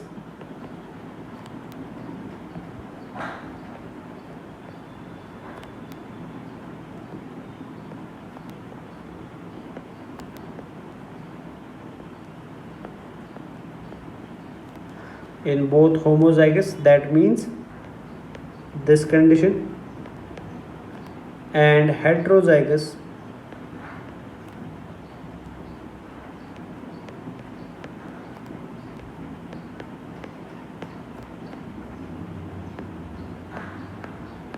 that means this condition beta, itself in both homozygous and heterozygous condition beta.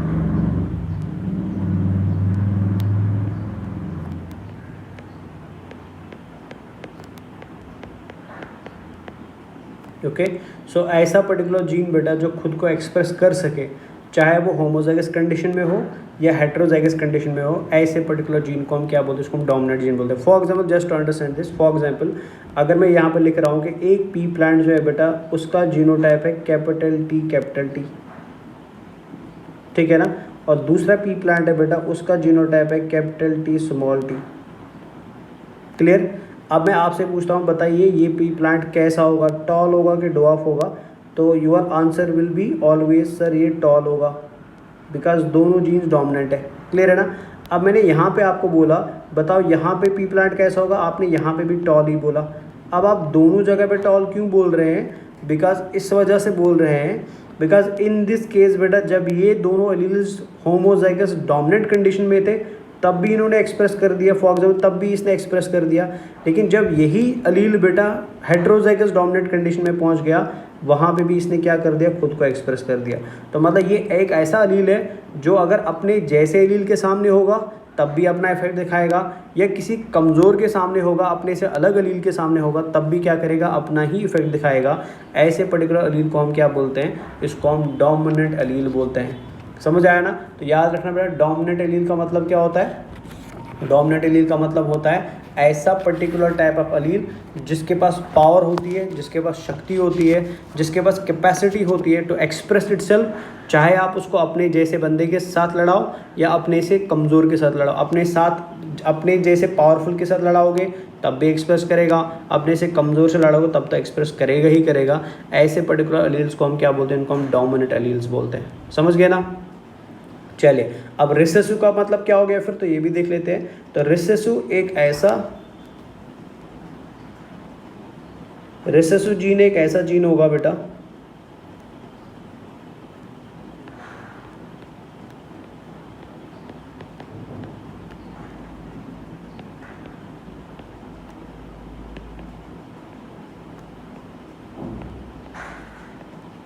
which express itself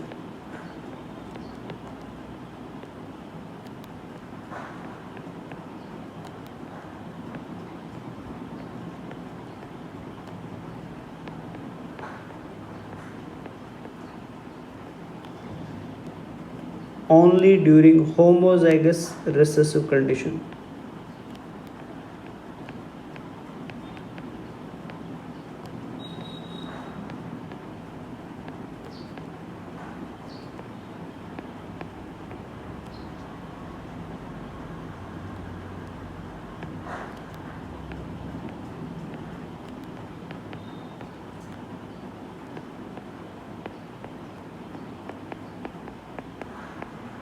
okay, ये खुद का express कर सकता है बेटा कब, जब ये हमेशा रिसेसिव कंडीशन में होगा. मान लो फॉर एग्जाम्पल सेम एग्जांपल ले लेता हूँ मैं यहाँ पे अगेन बेटा. फॉर एग्जांपल यहाँ पे था capital T and small T, तो यहाँ पे तो स्मॉल रिसेसिव जीन प्रेजेंट था, स्मॉल टी बेटा. लेकिन क्या वो अपने पास खड़े हुए कैपिटल टी के सामने खुद को एक्सप्रेस कर पाया? नहीं कर पाया. तो यही वजह है बेटा यहाँ पे क्या आ गया, यहाँ पे टॉल आ गया. लेकिन अगर कंडीशन ऐसी हो जाए स्मॉल टी, अब ये खुद को एक्सप्रेस करेगा बिकॉज होमोजाइगस रिसेसिव कंडीशन है। अब क्या आएगा, अब ड्वार्फ आएगा। क्लियर है ना। तो ये है बेटा किसका, ये है मतलब होमोजाइगस, ये है मतलब बेटा डोमिनेंट किस चीज़ को बोला जाता है और रिसेसिव किस चीज़ को बोला जाता है। क्लियर है ना। अब और एक चीज़ यहाँ पे याद रख लीजिए कि टर्म होमोजाइगस एंड हेट्रोजाइगस जो है, टर्म होमोजाइगस एंड हेट्रोजाइगस देने वाला साइंटिस्ट जो था, तो इसको मैं इधर लिख देता हूँ, टर्म होमोजाइगस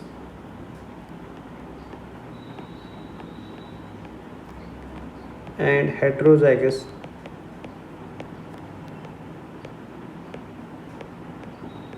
देने वाला साइंटिस्ट जो था वो था बैटिस, है ना। बिकॉज ये कभी पूछे जाता है एग्जाम में।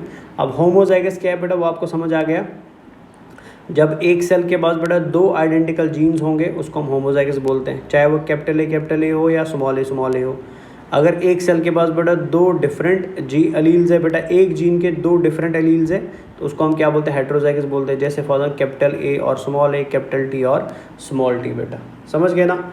सो दिस इज ऑल अबाउट बेटा द टर्मिनोलॉजी पार्ट, जहाँ पे हमने बेटा कुछ इंपॉर्टेंट टर्मिनोलॉजी को समझ लिया, जिसमें हमने बेटा रिसेंटली किसको समझ लिया, हमने अलील को समझ लिया, और अलील कैसे लिंक्ड है बेटा किसके साथ, जीन के साथ, वो भी हमने समझ लिया। ठीक है ना। चले अब मूव फॉरवर्ड करते तो हम और एक टर्मिनोलॉजी की तरफ आते हैं जो अगेन वेरी इंपॉर्टेंट टर्मिनोलॉजी है, वो है जीनोटाइप एंड फिनोटाइप। बिकॉज हमको रेशोज कैलकुलेट करने पड़ते हैं बहुत बार जीनोटाइप फिनोटाइप के, तो हमको पता होना चाहिए कि जीनोटाइप किस चीज़ को बोला जाता है और फिनोटाइप किस चीज़ को बोला जाता है। तो ये 6th है हमारा।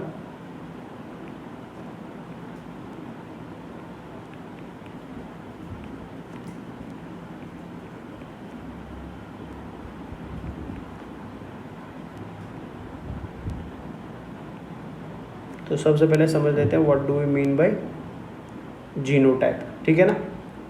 देखो मैंने आपको अभी बोला कि हमारी बॉडी के अंदर जीन्स है, क्लियर है ना, और वो जीन्स क्या करते हैं, वो जीन्स खुद को एक्सप्रेस करते हैं, और कैसे एक्सप्रेस करते हैं, ट्रांसक्रिप्शन ट्रांसलेशन से, और क्या बनाते हैं, प्रोटीन्स बनाते हैं। अब एक बार जीन ने प्रोटीन बना लिया ना, तो उस प्रोटीन की वजह से बेटा हमारी बॉडी के मॉर्फोलॉजी के ऊपर, हमारी बॉडी के फंक्शंस के ऊपर क्या पड़ सकता है, फ़र्क पड़ सकता है। मतलब या तो फंक्शंस बेटर हो सकती है या तो वीक हो सकती है, या तो फंक्शन बेटा बहुत बेटर मतलब अच्छे तरीके से डेवलप होगा, या तो बेटा because of absence of that particular protein function अच्छे से डेवलप नहीं हो पाएगा। क्लियर है ना।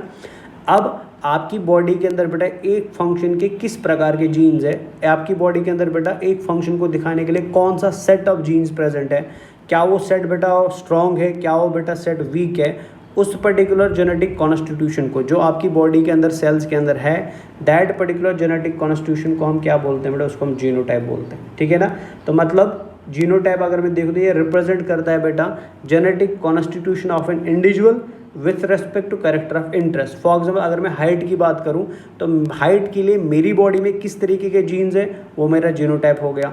अगर मैं कलर की बात करूं, कलर के लिए मेरी बॉडी में किस तरीके के जीन्स हैं, तो वो मेरा जीनोटाइप हो गया। ठीक है ना। अगर मैं फ्लावर की पोजीशन की बात करूं, character of interest flower position है, फ्लावर पोजीशन के लिए मेरी बॉडी के अंदर किस प्रकार के जीन्स हैं, उसको हम क्या बोलते हैं बेटा, उसको हम जीनोटाइप बोलते हैं। समझ गए ना। तो फर्स्ट थिंग आपको याद रखनी है, जीनोटाइप में टर्म किसने दिया है, जीनोटाइप एग्जाम में पूछा जाता है, तो टर्म दिया है बेटा कॉरेंस ने। ठीक है ना।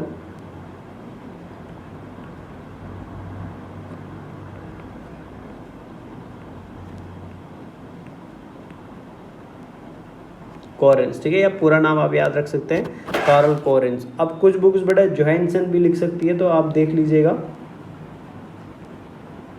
जोहानसन भी लिखती है। तो अगर ऑप्शन में एक जोहानसन नहीं दिया है, खाली कोरेंस दिया, तो कोरेंस पर टिक कर लीजिए। अगर जोहानसन एंड कोरेंस दोनों दिया है तो फिर आप प्रेफरेंस किसको देंगे बेटा, जोहानसन को दे देंगे। ठीक है ना। मैं प्लस रख देता हूँ यहाँ पे, फिर आप प्रेफरेंस जोहानसन को दे देंगे। अब क्या है ये जीनोटाइप, तो देख लेते हैं। सो व्हाट इज जीनोटाइप, तो genotype is genetic constitution represents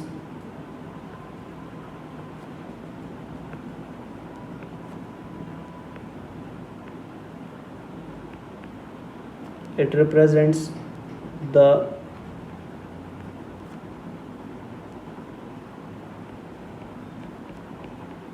genetic constitution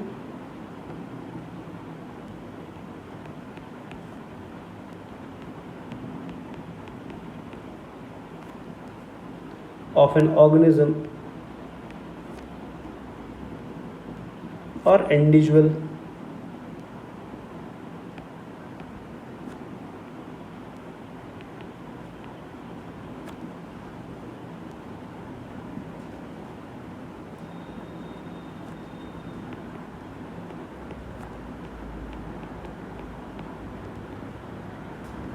of an organism or individual with respect to character of interest, with respect to character of interest.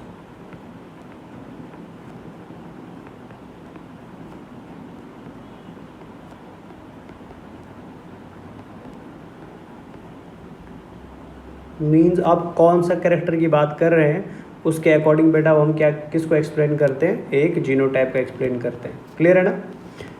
One more thing जो आपको याद रखनी है कि genotype जो होता है, जीनोटाइप रिप्रेजेंट करता है एलिलोमॉर्फ फॉर अ गिवन कैरेक्टर। ठीक है ना, मैंने पहले ही बोला है बेटा कि आपका जीनोटाइप क्या होगा, वो रिप्रेजेंट किया जाता है एलिलोमॉर्फ से।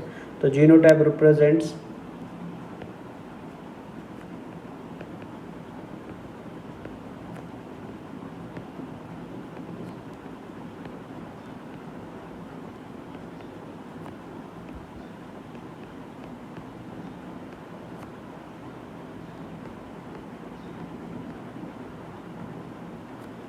allelomorph for a given character।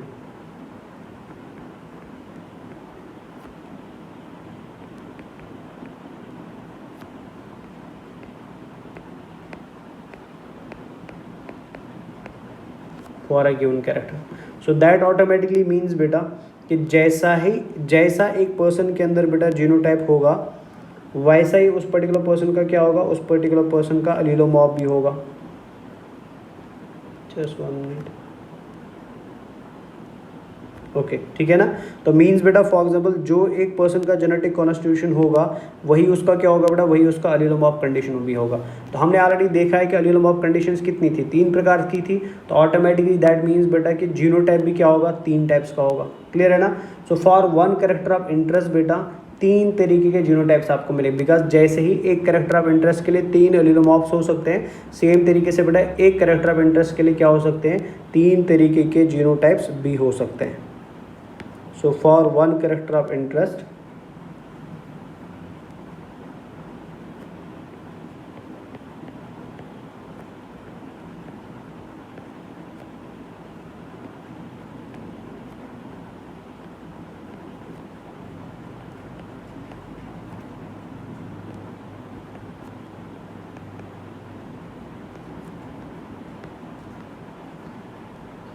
एक कैरेक्टर ऑफ इंटरेस्ट के 3 प्रकार के क्या हो सकते हैं, जीनोटाइप्स हो सकते हैं। Following 3 genotypes are possible.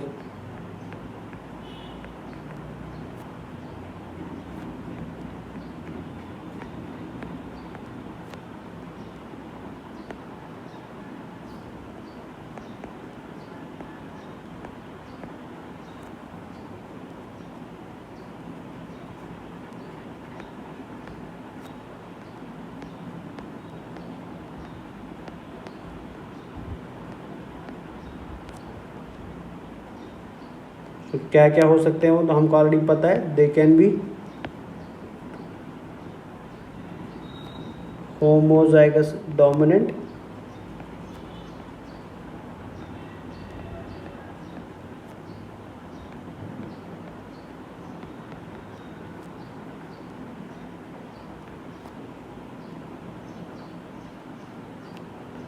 Heterozygous dominant,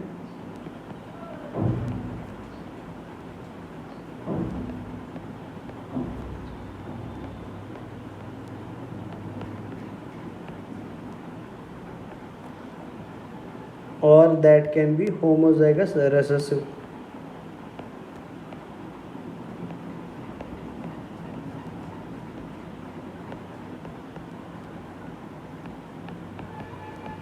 okay, so that means बेटा number of genotypes is equal to number of allelomorphs बेटा। ठीक है ना। तो ये ऐसे हो सकता है, ये कैपिटल टी हो सकता है, कैपिटल टी स्मॉल टी हो सकता है, या स्मॉल टी हो सकता है। और यही हमने देखा था एलिलोमॉर्फ भी बेटा, समझ गए ना।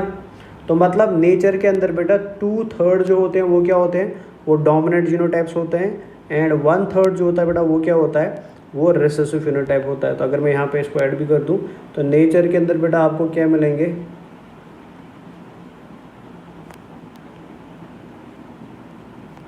आपको 2/3 जो मिलते हैं वो आपको डोमिनेंट जीनोटाइप्स मिलते हैं, एंड 1/3 जो मिलते हैं बेटा वो क्या मिलते हैं, वो रिसेसिव। मतलब रिसेसिव फिनोटाइप्स नेचर कम सपोर्ट करता है in comparison to that of dominant phenotypes. Clear है ना, सॉरी डोमिनेंट जीनोटाइप्स बेटा। क्लियर है। So this is all about genotype बेटा। Now let us discuss about one another terminology, that is phenotype।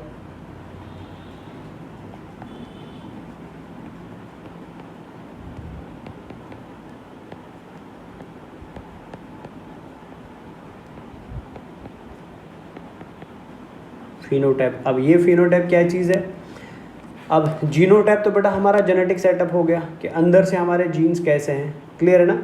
अब अंदर से हमारे जीन जब एक्सप्रेस करेंगे बेटा थ्रू ट्रांसक्रिप्शन एंड ट्रांसलेशन, फिर उसका मॉर्फोलॉजिकल एक्सप्रेशन कैसा आएगा, मतलब जब जीन ने एक्सप्रेस किया खुद को, फिर एक्सप्रेस करने के बाद बेटा उसने कैसा एक्सप्रेशन दिखाया। मान लो फॉर मेरी बॉडी के अंदर आई कलर का कोई जीन था, अब उसने एक्सप्रेस किया, अब एक्सप्रेस करने के बाद उस जीन की वजह से मेरी आइज़ का कलर ब्लू हुआ, ब्राउन हुआ, ब्लैक हुआ, कैसा हुआ, ये जो एक्सटर्नल मॉर्फोलॉजिकल एक्सप्रेशन है, तो दिस एक्सप्रेशन ऑफ जीनोटाइप बेटा, ठीक है, इसको हम क्या बोलते हैं, इसको हम फिनोटाइप बोलते हैं। तो याद रख लेना जीनोटाइप को कभी एनवायरनमेंट चेंज नहीं कर सकता है, लेकिन फिनोटाइप को बेटा एनवायरनमेंट चेंज करता है। तो क्या है ये फिनोटाइप, दिस इज, पहले याद रहे टर्म फिनोटाइप भी बेटा जोहानसन ने दिया है, टर्म फिनोटाइप जोहानसन, टर्म दिया बेटा जोहानसन ने।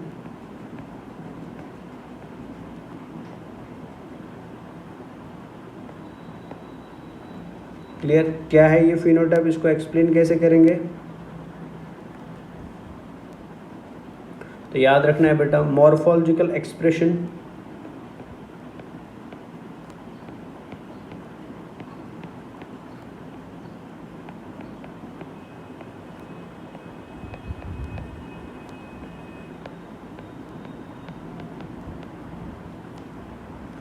ऑफ जीनोटाइप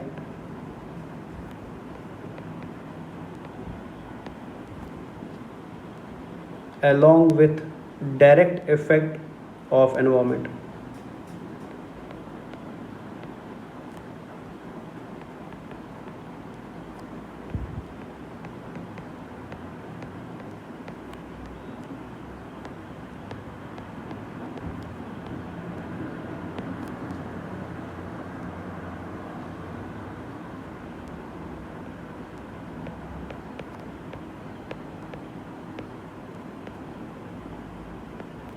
ओके, इसको हम क्या बोलते हैं, इसको हम फिनोटाइप बोलते हैं। क्लियर है ना, मतलब आपके जीन्स ने कैसे एक्सप्रेशन दिखाया और उसके बाद उसका एनवायरनमेंट का क्या इफेक्ट पड़ा उसके ऊपर, और फाइनली आप कैसे दिख रहे हैं बेटा उस जीनोटाइप के बेसिस पे, उसको हम क्या बोलते हैं, उसको हम फिनोटाइप बोलते हैं। समझ आया ना।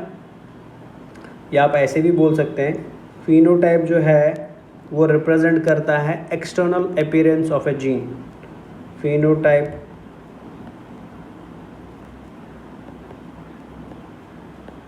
represents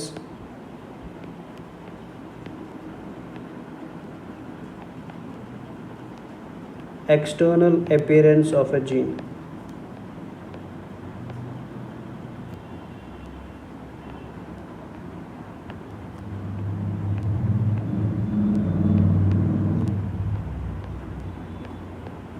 तो मतलब जीन ने जो इन्फॉर्मेशन भेजा था, जीन ने जो खुद को एक्सप्रेस किया था, वो एक्सप्रेशन कैसा आया, उसके बेसिस को, उस एक्सप्रेशन को हम बाद में क्या बोलते हैं बेटा, उसको हम फिनोटाइप बोलते हैं। समझ आया ना। अब एक कैरेक्टर के लिए फिनोटाइप बेटा दो प्रकार का हो सकता है, या तो डोमिनेंट होगा या तो रिसेसिव होगा। जैसे जीनोटाइप 3 प्रकार का था, फिनोटाइप बेटा खाली 2 प्रकार का होगा, या तो डोमिनेंट होता है या तो रिसेसिव होता है।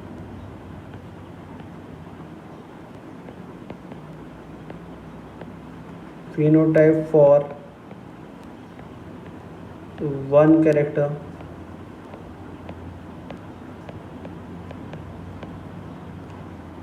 can be dominant or recessive।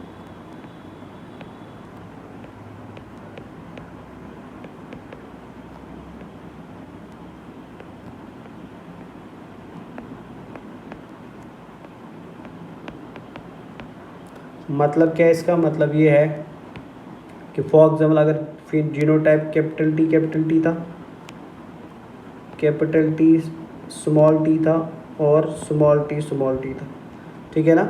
अब जब ये खुद को एक्सप्रेस करेंगे तो एक्सप्रेशन के बाद बेटा फिनोटाइप आएगा।